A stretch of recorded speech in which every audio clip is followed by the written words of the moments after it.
Chasing habits to become a better version of yourself has become a wildly popular thing over the last half decade or so, right? Ever since the world shut down and reopened, it seems like everyone is reevaluating themselves and questioning what's important.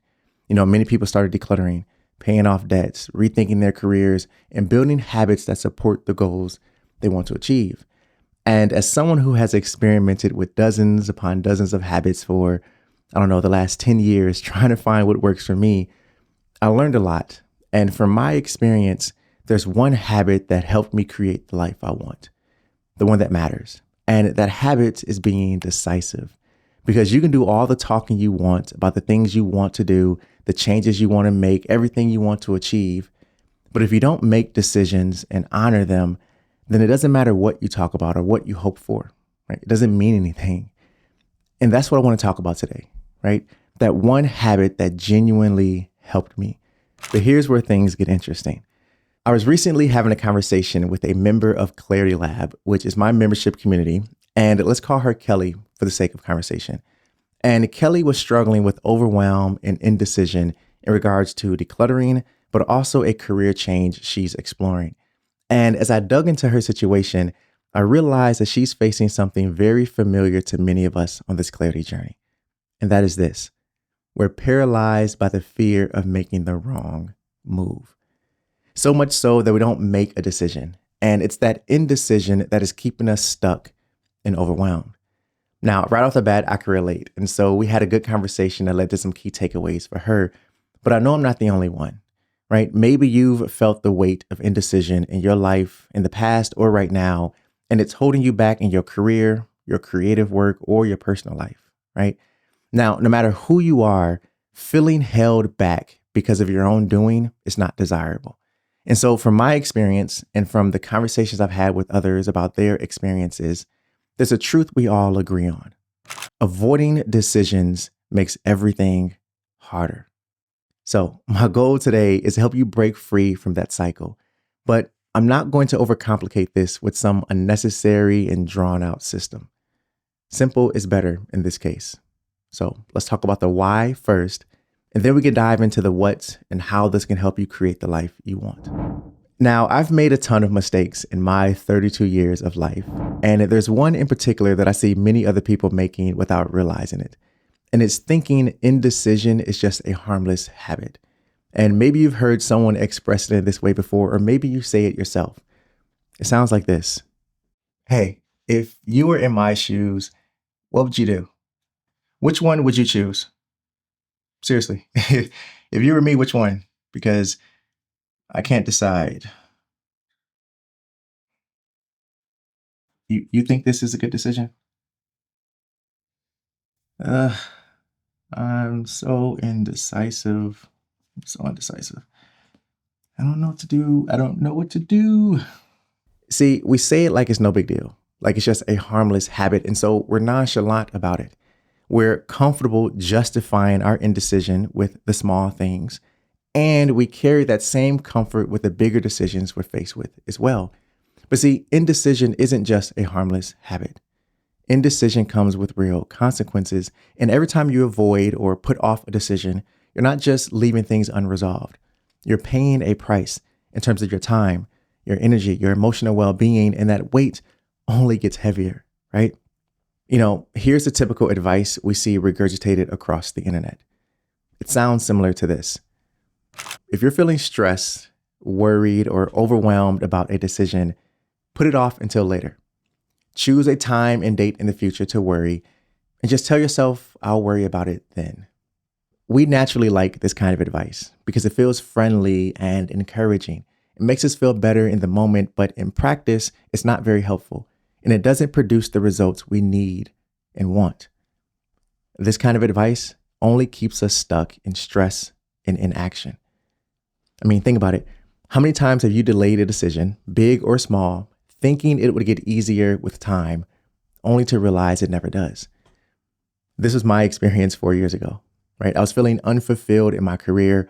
I wanted to make a change. I had aspirations of working for myself. My wife and I didn't have any kids, and so it felt like the right time to take a chance. I delayed that decision for 2 years before I revisited the thought of it. So go ahead and ask me, did it get any easier with time, Ron? No, it didn't. It got harder. And every time I thought about it, I was overwhelmed and frustrated at the fact that 2 years had passed and I did nothing. See, whether it's changing your career, confronting an uncomfortable situation, chipping away at your clutter, tackling a creative project, or something else entirely, the longer you avoid a decision, the longer nothing changes. And that's the cost of avoiding decisions. It won't necessarily be easier later, and it doesn't protect you from making mistakes. It just keeps you stuck right where you are. Now, if you're okay with that, so be it. I wasn't. And so when I finally left my corporate job at the end of 2023, something else happened.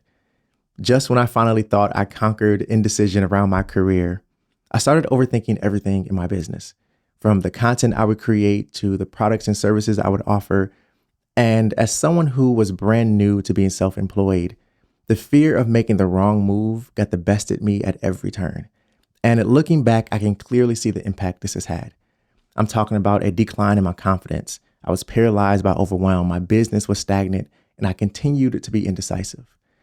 But eventually, I found my footing, and I realized that to move forward, I had to stop overthinking and start making decisions. And so here's what I learned after the first 12 months of being timid in my business. Trusting yourself is hard. There's the fear of being wrong, the fear of making the wrong choice, the fear of missing out on something.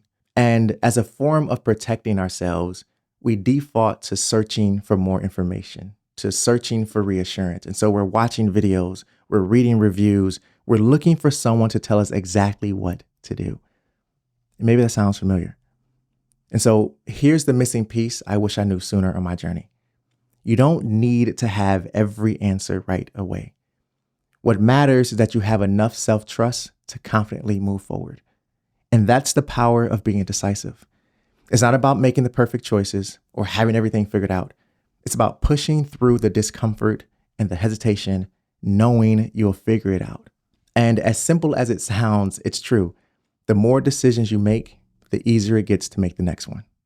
Okay, got it. Be more decisive and make it a habit. Sounds doable. Now tell me how. How do I actually make that shift from being indecisive to decisive? And how does this help me create the life I want? Great questions. Let's tackle the former first. Now, just a few minutes ago, we established the fact that being decisive or decisiveness is not about making the perfect choices or having everything figured out, but it's about pushing through the discomfort and the hesitation, knowing you'll figure it out. And so figuring it out is about getting clarity even when things feel uncertain. And that clarity comes from asking the right questions. Now, I promised you earlier that I wasn't going to overcomplicate this with some unnecessary and drawn out system. And I'm a man of my word. And so here are two simple yet powerful questions to ask yourself before you make a decision. Here's the first question. Do I have enough information to make a sound decision? This question helps you evaluate whether you're getting stuck in analysis paralysis. So this habit of gathering information, of thinking you need just one more piece in order to have enough clarity to make a sound decision. And we've all done it, right? We're all watching videos, we're all reading reviews, we're all looking for someone to tell us exactly what to do, to reassure us that we have enough information to make that decision. But here's the thing, more information doesn't always lead to a better decision. In fact, sometimes it can delay decision-making even further. Because like I said, we're looking for that one more piece. We're defaulting to that safe space of searching, of looking for reassurance, of wasting time thinking we need more information. Where in fact, we just have to trust ourselves, right?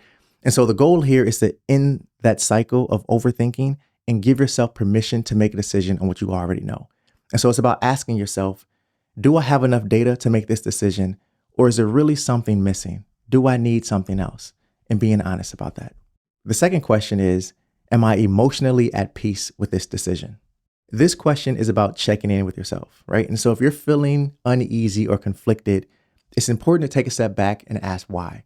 Is it fear? Is it doubt? Is it uncertainty? Or is it because I'm just unsure about this question? I don't have enough information, right? Now, here's where most of us go wrong. When we feel uneasy, we turn to others for that reassurance. And we start asking questions like, well, if you were in my shoes, what would you do? Do you think this is a good decision? And that's the thing we don't want to do. We don't want to look for others for reassurance. We don't want someone to tell us what to do, because no one can make that decision but you, right? And I'm guilty of this. We've all done it, like I said. And so if you're seeking that reassurance, it might be a sign or a signal that you haven't fully committed to trusting yourself yet. And that's okay, right? This is a muscle that you have to exercise. But when you do trust yourself and you're emotionally at peace with a decision, it means you've done the inner work. Now, let's assume that you're still feeling hesitant and uneasy about your decision after asking these questions. If that's the case, here are a few more questions to consider to help you gain clarity. What's the worst case scenario if I make this decision? What will I gain by making this decision? And here's a good one. If I make a mistake, what steps can I take to fix it or learn from it? You see, these questions are designed to move you from indecision to taking action, whether it's a small decision or a big one. And the more you practice this, the easier it gets to trust yourself and make decisions confidently. Here's the bottom line. Every decision you make is a step forward. Mistakes are repairable, and you'll figure it out along the way, all right? Remember, being decisive is a muscle you have to exercise before it becomes a habit, the habit that matters. And so use these 2 questions as a guide the next time you're stuck in a cycle of overthinking, right? Struggling with overwhelm and indecision. Do I have enough information to make a sound decision? Am I emotionally at peace with that decision? And like I said, if you're still feeling hesitant, tap into those additional questions I gave you and watch how it gets easier to trust yourself and take confident and consistent action toward the life you want to create. Stay true to you, my friend. I'll see you next time. Peace.